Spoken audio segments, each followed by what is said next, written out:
So, not sure how many people have seen this. This thing came out probably a couple years ago. Ended up seeing it on Twitter one night, and it was like, yeah, they got us. They figured us out. It's true. Can't deny it. So now I use it as like a cover for all my stuff. So the definition seems pretty accurate for me. So my name's Derek. That's all I do for the intro. This is kind of a brain dump on threat modeling. If you see me using my phone, it's just because that's how I time my presentations, because I'm that stupid. I don't have any other fancy shit to use. So it's how I keep myself on track. Basically, do the disclaimer. Presentations, just my views. When I talk, I'm pretty much of a smart ass. I use the F word. So it was interesting one time someone had their young ones in a talk with me, and I'm like, yeah, you might not want to do that. But so basically, so it's not meant to be like I'm trying to show off how smart I am. I learned a lot of what I learned by fucking up multiple times. You ever heard that thing, don't make the same mistake twice? Anyone heard that? Yeah, fuck that. I make the same mistake 3 times. I'm human. Don't really care. It's going to happen, right? So basically, the other thing I do differently is, you know, you present something, you tell people what you're going to tell them, you tell them it, you tell them it again. I don't do that shit either. I have really busy slides. If you want to read them while I'm talking, go ahead. This one doesn't have as bad of slides as other ones. I basically don't follow any rules of speaking, because what I do here is I come up as a practitioner. I'm here to share knowledge. I'm not selling you shit. I don't have a company. I'm just a geek that works for corporate America. I have sat on all sides of the table being a vendor, contractor, etc., so I have multiple perspectives in it. This is a pure brain dump, and when it comes to threat modeling, it's just a tough thing to pull off for anybody, just so you know. That's what I think of it. Overused term, everyone does it to some extent. I think we could do it a little bit better and more of it overall in the industry, and that's where I'm going to show you the kind of conclusions I'm coming up with how to do it. But first, anybody here 5 years or less into the industry? A few? Okay. So what I always run by people when they first get in the industry, the first thing you need to do learn is the 4 reasons why people are nice to you, right? They either fear you, they're setting you up so they can screw you over, they're just placating you so you'll shut up and walk away. I do that one a lot to people. Really nice. Yeah, shut up, go away. I don't want to work today. Or they just want something from you, even if it is just to help you out to make themselves feel better. So whenever people are nice to you, immediately be on guard as a security person. Try to figure out what the hell they're up to, right? And you know what? The other thing before, because I know what some of you are thinking, I'm not paranoid. I'm right. So threat modeling. Interesting definitions. What happened is I decided to build this presentation kind of on a challenge. Someone wanted me to speak elsewhere on threat modeling a while back, and I started getting into how to actually build a presentation on this. So it starts with all these definition searches on the internet, which I source where I find them. You'll see all the URLs and stuff. But basically, what all the definitions focus on is you're trying to optimize spend. You're trying to prioritize based on risk. That's what everything always comes down to. You can put all the fancy wording around it you want to, but you're trying to figure out what the hell should we be doing, in what order, and how much should we be spending on it. And the goal of that is not to be secure, because you're never going to be secure. We all know that stupid analogy with the turn a computer into a boat anchor bullshit, right? It's like, it's a good story, but like once you hear it and then keep hearing it for 20 years, you get really sick of it. So the reality is how much to spend, when to spend it, in what order, and it's all about showing due diligence. So when something bad happens to you, because if anyone really wants to take you out, they're going to, and you end up in court and you end up in front of people questioning what the hell you did, you can say, we did due care and diligence and knew what we were doing and why, and knew what we weren't doing and why. By the way, I just described a risk register, which you can start off in Excel if you don't have a fancy GRC tool. So Microsoft came up with their own definition of threat modeling, cornered the market. Long story short, they're talking about software threat modeling. This talk is not about software threat modeling. I think software threat modeling is horrendously shitty, because what it does is it looks at services and ports and stuff like that, which you're going to find as a course of normal scanning and penning. So they look at things from the whole, what's allowed through the firewall, which people bypass anyway, and what ports and what vulnerabilities are on there. It's like, yes, you need an SDLC, I get that, and there's a little bit of threat modeling maybe needed there, but what I'm talking about in this talk is the layer 1 through layer 8. Eighth layer of the OSI model being humans, right? What accounts for getting phished? You ever see that in the threat modeling software? No. Well, okay, then the shit's worthless to me, right? That's where I started over. What's not threat modeling it's not operationalizing threat intel, right? Using IOCs. Everyone know what IOC is? Indicator of compromise, also called a pattern. When people are fucking slamming patterns, we still use patterns everywhere, almost for everything. If you really think about it, it's still a damn pattern. Looking to detect anomalies. You're looking for the normal behavior in something that doesn't match that pattern of normalcy. So you won't hear me slam patterns because we're going to use them forever. So basically, ISACs, the stuff you get from them, typically day-old donuts. Basically, part of threat modeling, you need to know about the tactics and techniques and procedures that the people are using against you, right?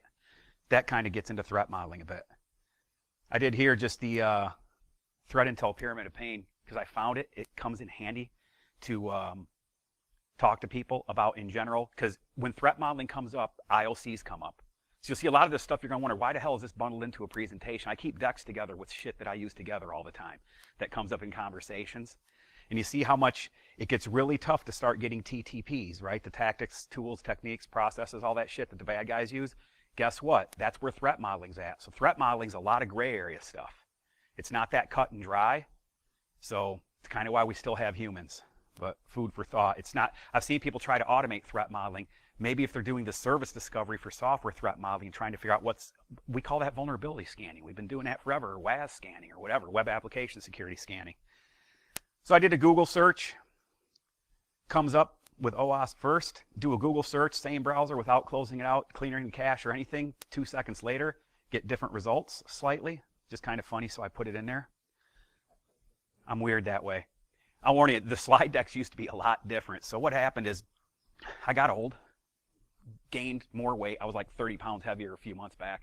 The doctor said, you're pre-diabetic. I'm like, the hell does that mean? Oh, shit, no beer. So I had to switch to vodka. So instead of beer and Jaeger, I would always write my shit sober, but then edit it beer, doing shots of Jaeger. Now it's vodka and shots of tequila.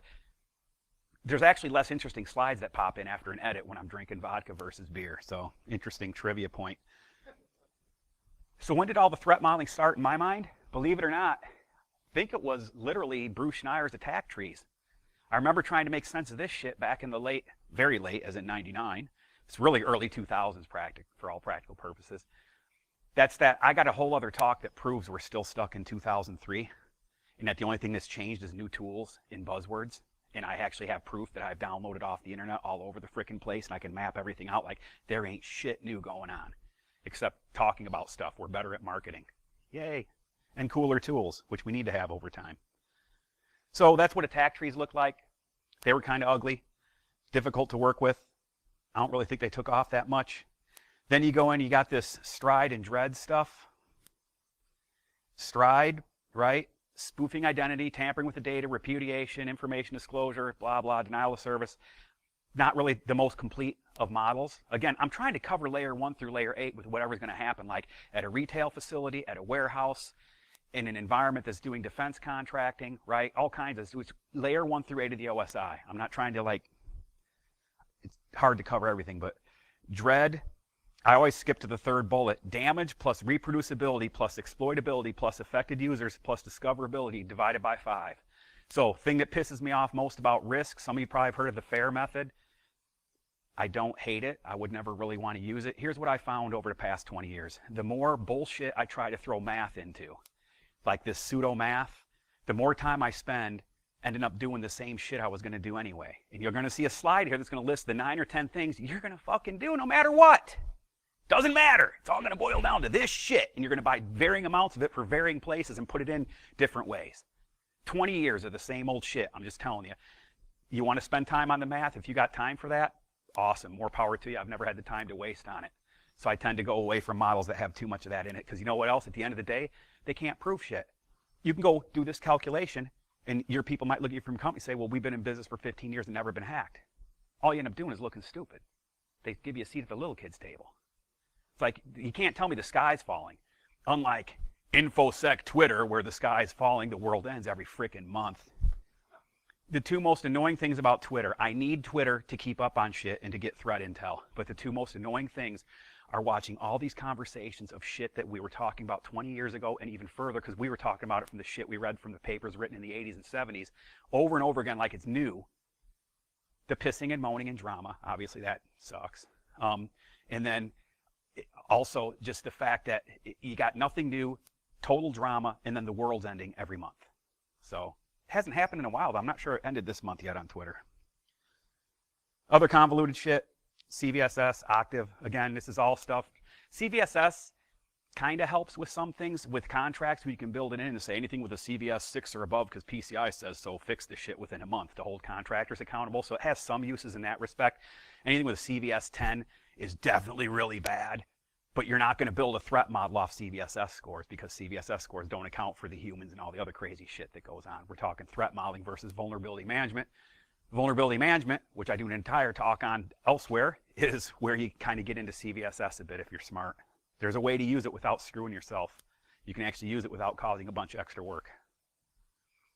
So generic risk models. See that? I told you, shitty slide. Always got some in there. You can get it later off my website to actually read it, or read it now if you want to, if you can see it. But I always got shitty slides like this. Basically, risk comes down to likelihood and impact. This is where I like to keep it simple. Likelihood and impact. There are ways to affect likelihood and impact. Decrease them with mitigating controls. Not to be a pedant, but I get pissed off about when people use PCI as compensating controls because the compensating control is supposed to offer equivalent protection. Many times you can't, so you mitigate it the best you can. That's not the same as a compensating control because you're not really equaling what you were going to do otherwise, right?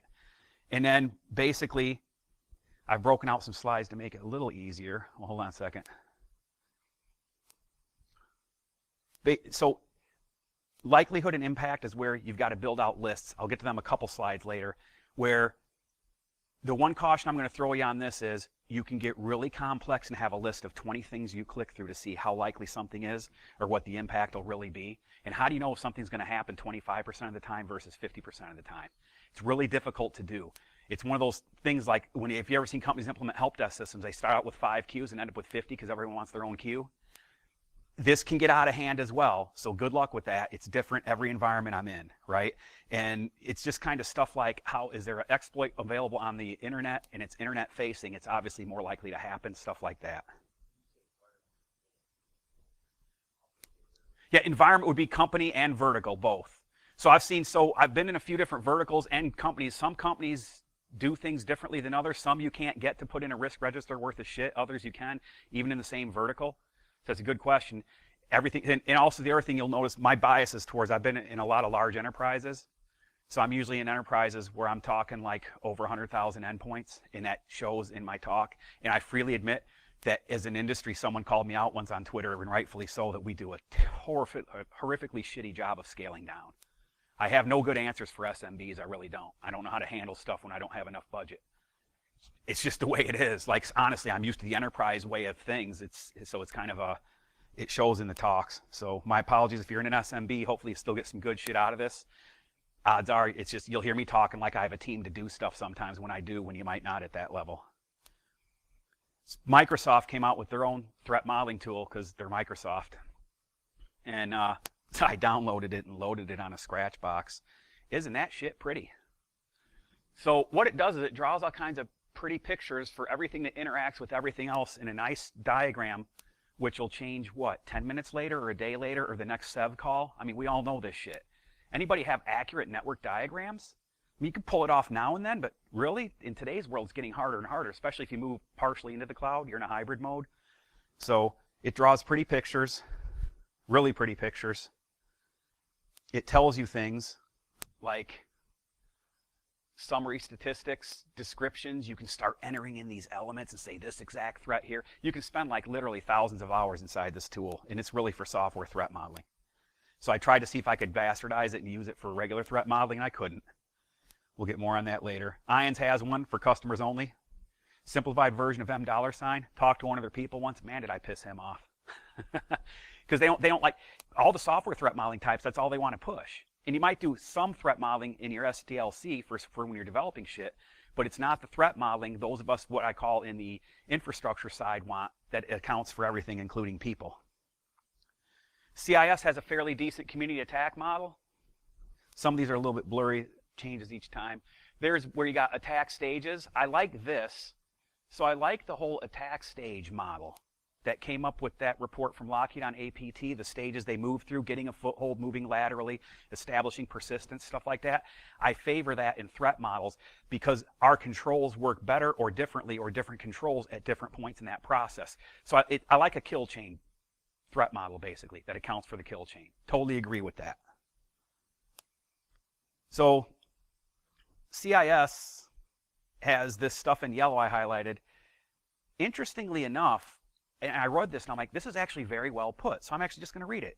You make sense of large amounts of summarized attack data and organize it in a way that can be naturally mapped into countermeasures, right? That's your technologies like IPS, stuff like that. And it's consistent with security frameworks. So you take all of your countermeasures and you can map them back to a NIST cybersecurity framework or the SANS top 20 for controls. Remember the difference between a framework and controls. They'll tell you that on the SANS website. You got the top 20 controls that gives you prioritized controls to use based on real world attack data. You can argue subtleties in some of those first ones, but it's a pretty decent place to start. And then you can map it against the NIST framework, which is more comprehensive. Honestly, I see a lot of companies do top 20 for 3 to 5 years before they get to NIST, because there's a hell of a lot to do if you do it right. And the other thing is, remember, just a caution here, because former used to make money assessing for top 20. If you're doing the CIS, now it's called Center for Internet Security Top 20, you need to probably make some of your own controls for your environment. Most assessors will tell you that if they're doing their job. So you can't just go with the sub-controls they give you. You may have to tailor it for your environment. Some won't apply. I'm in an environment where whitelisting is never going to happen. Just strike that. We don't even rate ourselves against that. So this is what I just talked about, because I always talk about shit ahead of time. I even got a neat thing this time that showed me the next slide, and I'm still doing that. So cool. And then, of course, somebody had to make an application for it, and a chart that tells you theirs is best. And no, I haven't read this book. I've read a little bit of stuff on threat modeling here and there, and never really got into, like, it gets too complex. At the end of the day, there's your cybersecurity domains. This is all the shit you got to account for when you're doing threat modeling in some respect. Controls, all that kind of stuff. How do you test them? What areas do you got to cover? So that's a nice mess. I love this. I love how the meter attack matrix is being used in products. I haven't found a way to use it in threat modeling because I haven't had the need to describe attacks in that much detail yet. You get phished and they root you. You get phished and they get user level authority on the machine and move laterally from here. You know, I haven't had a need to go into this level of detail of exactly how they got in. I'm usually starting with the threat modeling of they got in through phishing, they got in through Wi-Fi, something like that. So this is really cool. I just haven't found a way to, like, hook it in without getting all complicated.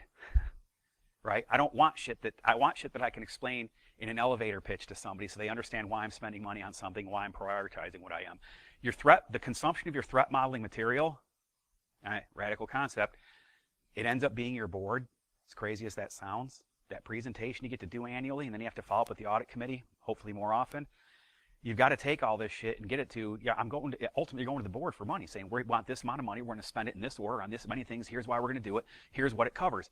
You get into this level of detail, even just 2 levels up, at my director level, you're going to be like, really, system time discovery, MS build, video, what the hell? You know, they pay us to take care of that shit and put it into, like, easy words form. So I just saw this. What it all came down to is that thing actually makes a point where, and I love this, so technology does a lot more when you're trying to figure out shit's happening to you, like log management, and protect it, right? And then as you do the response stuff and you're doing your incident response controls, people become more important.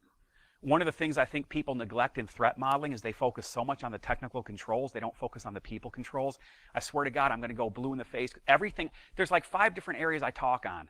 Vul management, log management, a couple others, and every time I keep telling people, it really matters a lot about the people. You got to have the right people, train the people correctly. Your threat modeling should show this stuff.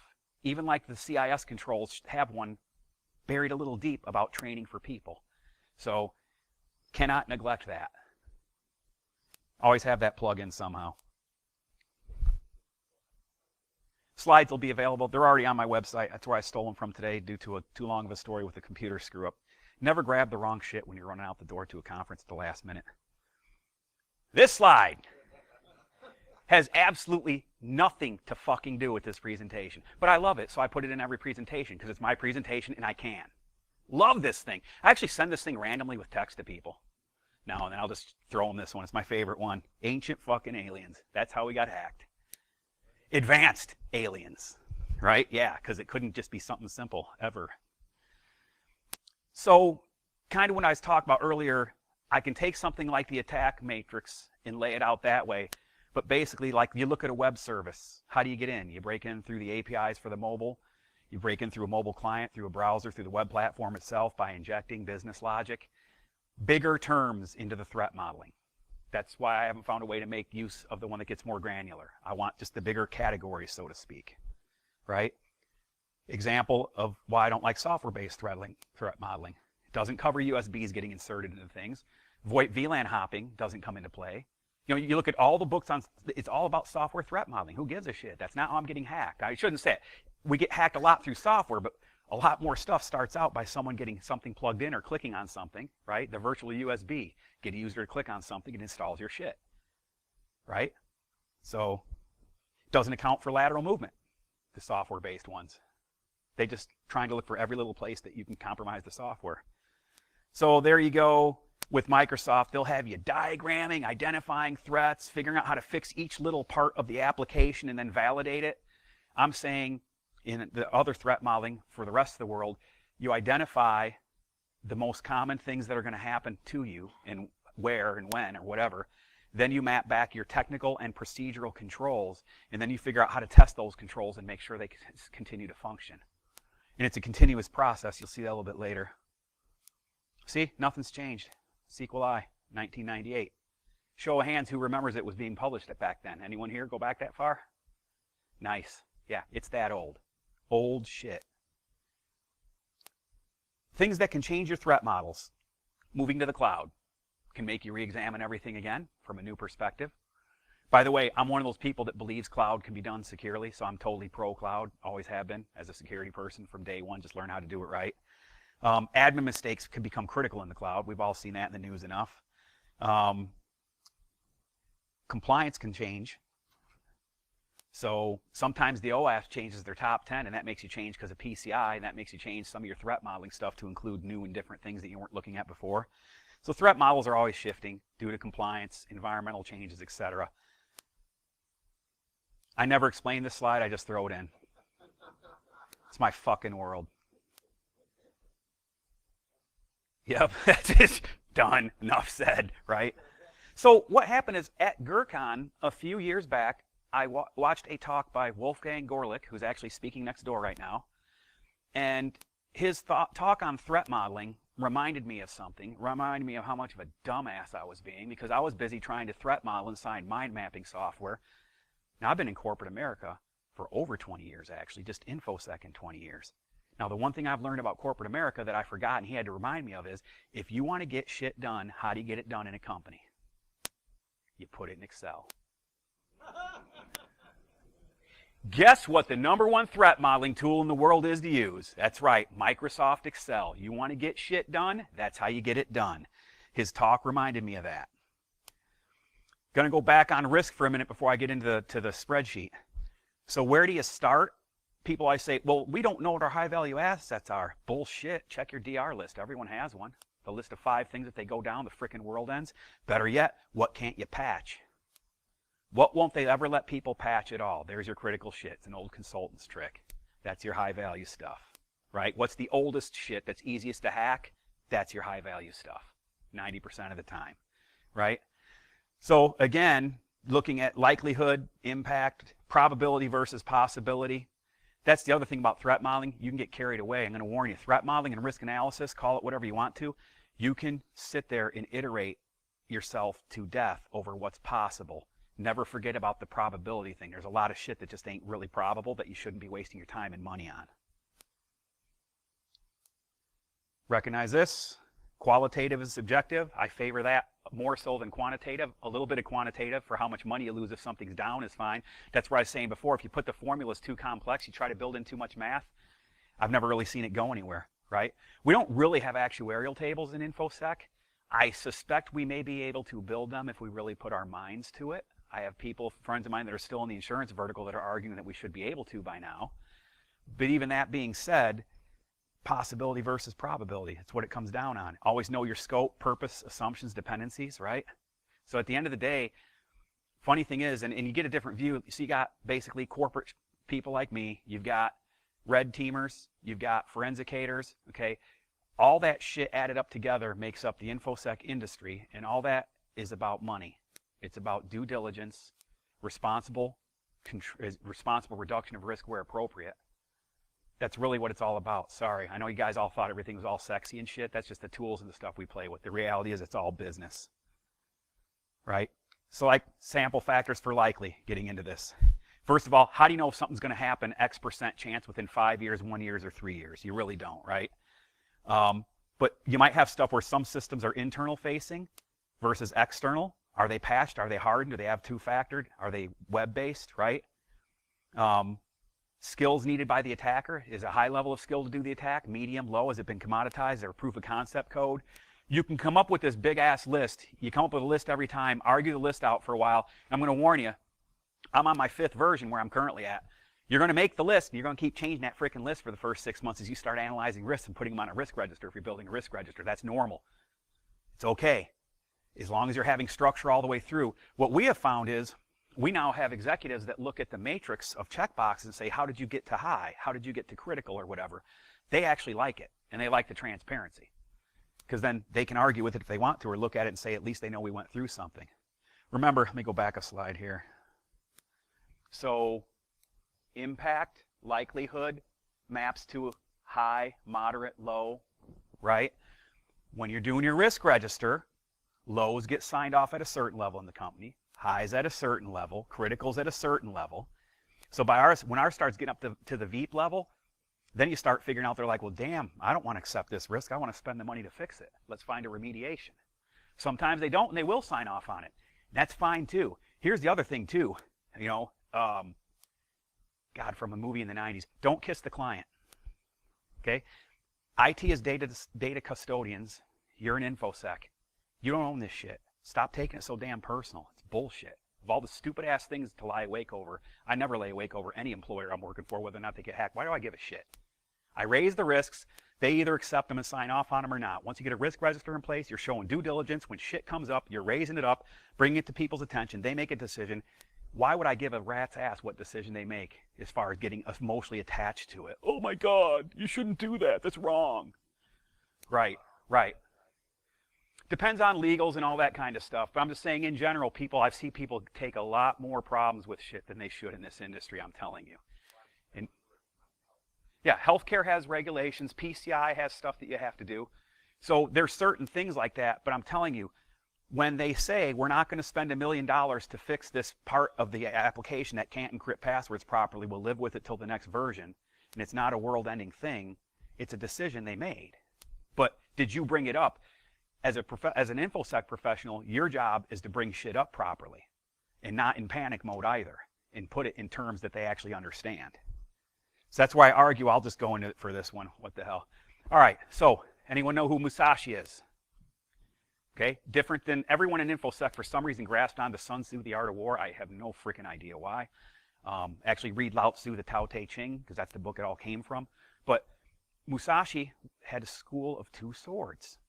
So you have 2 swords, 2 katanas, not a katana and a little wakizashi, 2 katanas.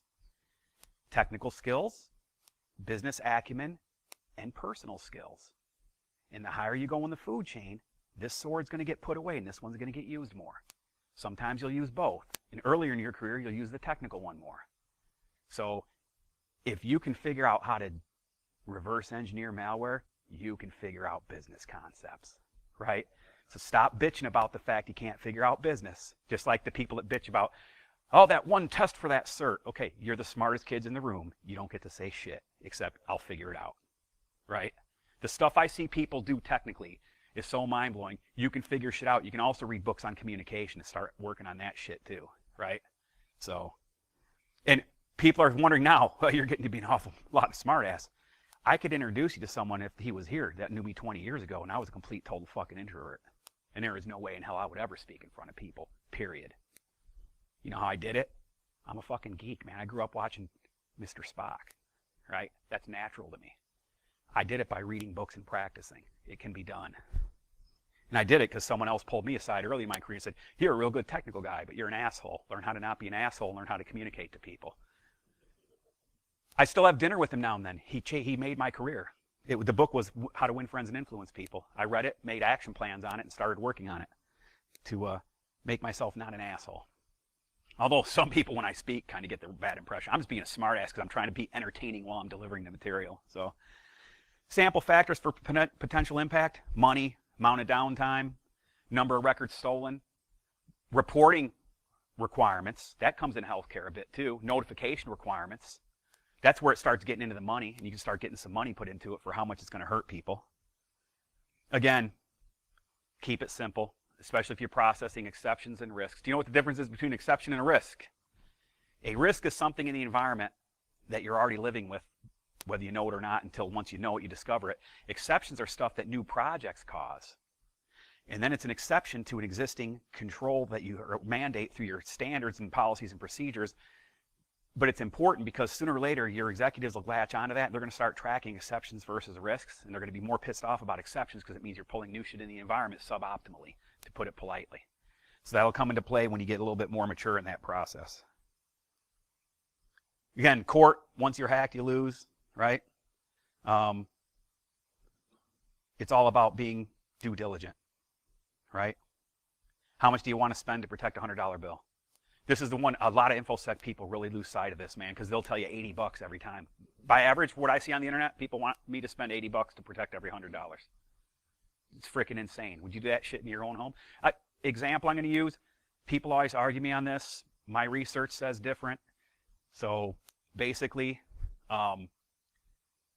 with car insurance, well, this one's more straightforward. With car insurance, I have a car. My wife has a car. I get in wrecks a hell of a lot more often than she does. I do all the running of errands on the weekends, but let's face it, she's actually a better driver than me, right? I'm okay with that. Actually, insurance companies will say that too, because trust me, when you have kids, the boys cost more. So boys are shittier drivers overall, but apparently, according to the insurance industry, which I believe. But so where am I going to pay the more money for the lower deductible? On my wife's car or mine? On hers. Lower deductible because she's less likely to get in a wreck. You know what an InfoSec person would tell you? No. Pay more money everywhere. Right? Stop. Think of it like you'd do with yourself. So overspending is a bad thing. So we have this thing we put together. My buddy Shannon and I just called it mods because I had nothing else to type at the time. It doesn't have a name. It's a goddamn spreadsheet. What we did is Wolfgang said, yeah, you can use this stuff from MySec, just reference it, which I do inside the spreadsheet as well. I added some of the stuff from Center for Net Security and came up with a spreadsheet, right? We had some assumptions we had to make first on it and said, when canned tools exist, a bad actor will use them.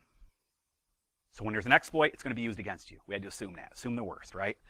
The next one's a big one. Assume that your tools are implemented correctly. We all know that's kind of a laugh, and it's not people's fault. They usually don't have time to do it correctly, but for modeling, you have to assume certain things. Assume the countermeasures in place correctly, right? WAFs are not considered a permanent control. If your code needs to be fixed, fix your frickin' code, right? PIM's not only a technology, privileged identity management, right? It's also hardening and processes to reduce use of privilege to the environment. We had to have some stuff to frame this shit around. Because if we just assumed everything was implemented shitty, I mean, that would have an effect on the modeling as well, right?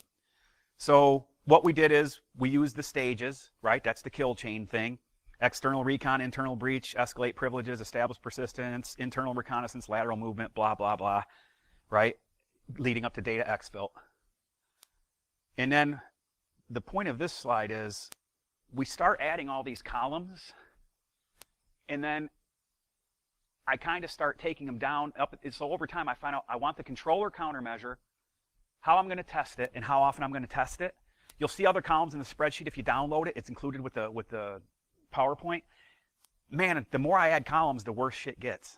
So it's all about, like, here's what I think they're going to do to me.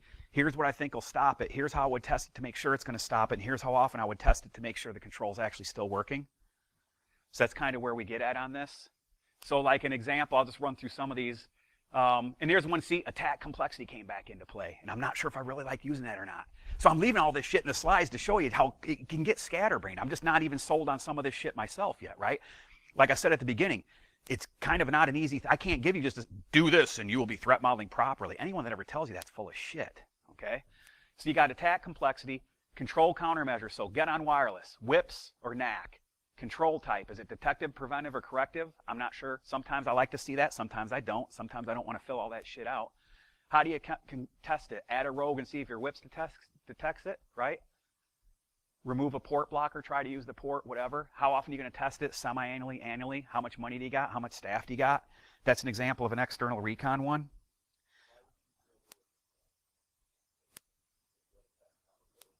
So attack complexity, the question is, why would I struggle? So I like to do that because I know I'm going to eventually take attack complexity and turn it to probability on the risk register. So some of this stuff does feed the risk register. I'll get to that in a second, where you use all this. So we do have all these columns for a reason. That's one of the reasons on that column. What I'm not going to do is, this stuff you can go over at your own leisure. I leave that in the sample that you download. So you can see a sample of like an initial breach, privilege escalation, establishing persistence, internal reconnaissance. So I got little samples up there. Lateral movement. A word on that. I love pointing this one out. Keep reliving the year 2003-ish. Lieberman software came out in 2002 with what is now everyone uses labs for, password randomization for Windows. The pass the hash technique is nothing really new in the sense that instead of grabbing the hash and cracking the password, you pass the hash around. So it's a faster version of an old tried and true tactic. Nothing really changes, it just gets optimized. But the reality is, the best defense against that shit's password randomization in a Windows environment, and that countermeasure has been available since the year 2002. Holy shit, we suck. That's why we drink so much. Right?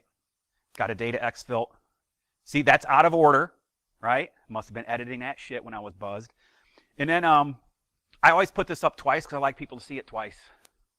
So remember likelihood and potential impact, everything you do. Keep remembering that, likelihood and potential impact. Possibility versus probability. Get that through your head. That's a reminder for me. No mind mapping. Excel. So back to an earlier point, where the hell do you integrate this stuff? Why do we have all those crazy columns in there? Well, part of projects, you got to do threat modeling as part of new shit coming in the door, or when you're implementing something and changes are being made. Threat modeling comes in for purple-red team exercises. How else do you know what you want a purple team and red team? You figure that's kind of it all. See how it all kind of ties in together? So your red team, purple team program, which is a talk in and of itself, in order to consume that properly, you got to map that against your threat model so you know you're testing what you need to be. If you only have money for 3 things, which one of the 3 do you test? Security exceptions, right? Likelihood and impact, how big of an exception is it? High, medium, or low? Risk assessments, if you're doing against Center for Net Security Top 20, or NIST or whatever, you can add in a risk. That's the combination of the likelihood plus the possibility. So you got that risk in there. It all ties in together. So your threat models kind of have linkages into your risk management program, which is really what should be driving through the risk register and exception process, your security spend. Your prioritized, diligent security spend. It's all this shit boils down to, man. And I used to think it was all about hardening systems way back when and running scans of shit. I'm like, holy crap, what did I get into? This is InfoSec. This is why we drink. Life in general, right? There you go. Threat model is shit out of everything.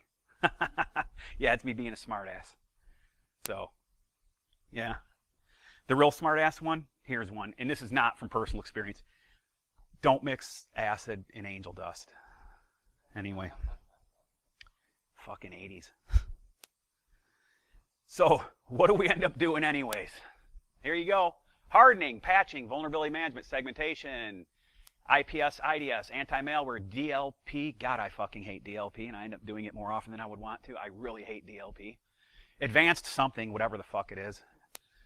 Someone will sell it to you, don't worry.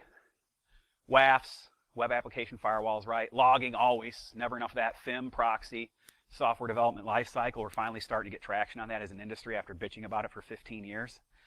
So you end up doing a lot of this kind of stuff. This is what your countermeasures end up taking the form of, in addition to sometimes just pure process-based. So,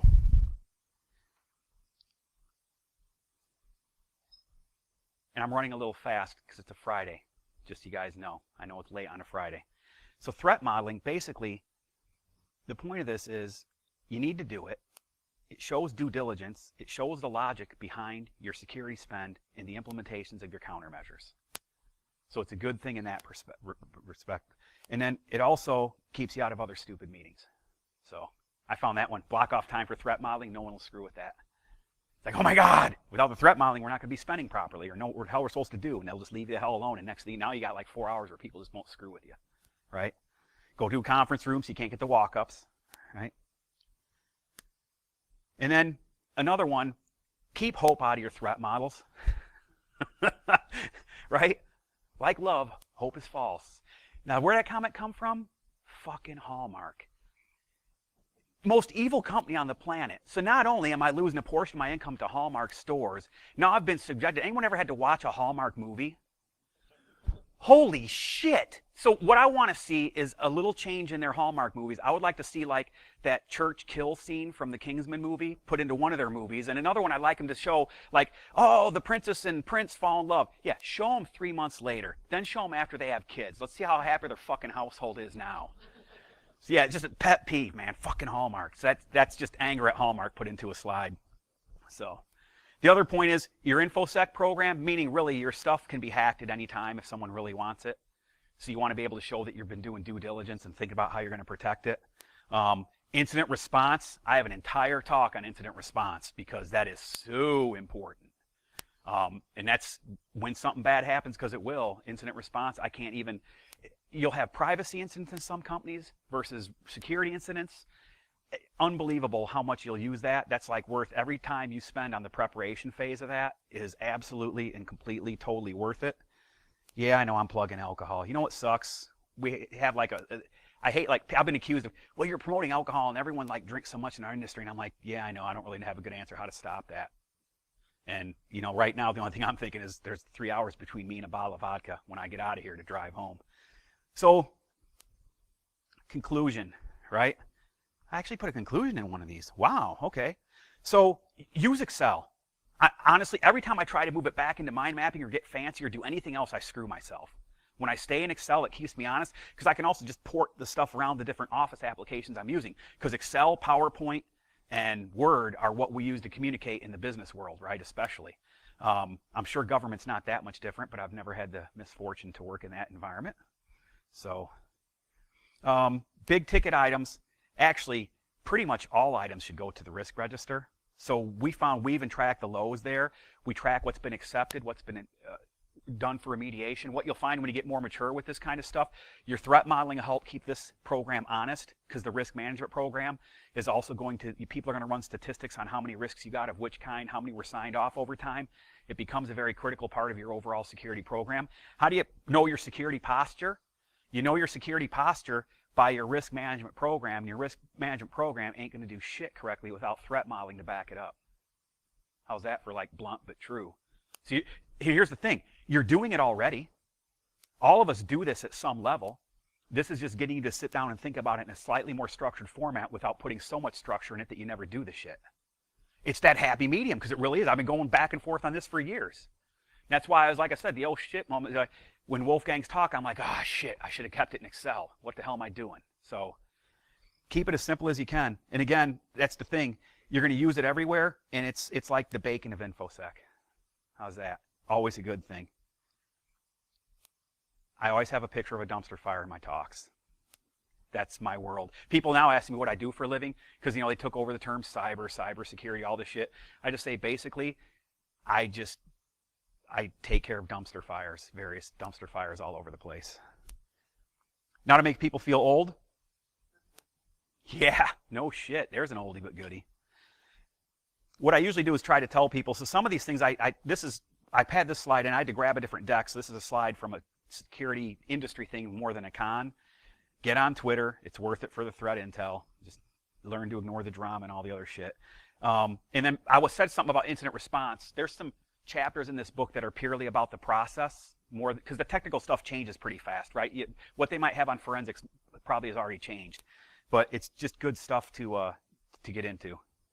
And then at this point, I actually have time for some QA. If anyone has any questions, and if not, so question?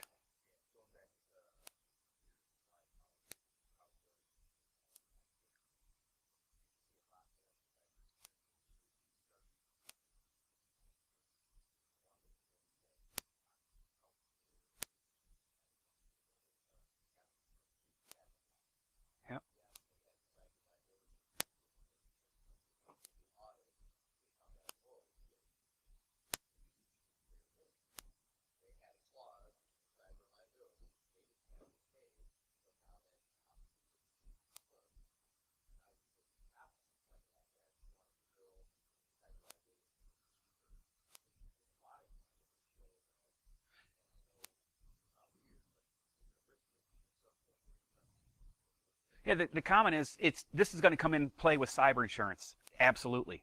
I think cyber insurance is going to drive actuarial tables, taking it a step further. I think companies are going to be expected to show how they've gauged the probabilities of the different bad things that could happen to them. Totally agree with that. That's why I say start now. Everything from the threat model ultimately pours into the risk register, into your risk management framework. So you can show, I can tell you what we're doing and why for major spends in security in my environment and how we got to that conclusion, and we can go back more importantly months later and say, why the hell did we make that decision? And we can see what we were thinking, because that's important too. All right, I appreciate everyone's time on a Friday. One more? So the spreadsheet, if you go to my site, it's a shitty little site. I do not hardly maintain it at all. It's not supposed to look good. If you download this presentation, this one is one that I did at B-Sides Chicago. The spreadsheet is embedded in the PowerPoint. I'm a corporate guy. Of course I'm going to do that, right? So I just download the PowerPoint, grab the spreadsheet from within that, and the last slide, you'll see the spreadsheet in there. And like I said, it's got all the links to the references where I got the stuff. This isn't me being a genius. This is just me aggregating stuff in a way that is hopefully useful to people. I use it a bit myself, obviously. So it's just trying to herd cats and without killing yourself doing it, because I've never found good answers for this. There's no silver bullet for this. I sure as hell have found nothing commercial that addresses this. So kind of a gap. Question?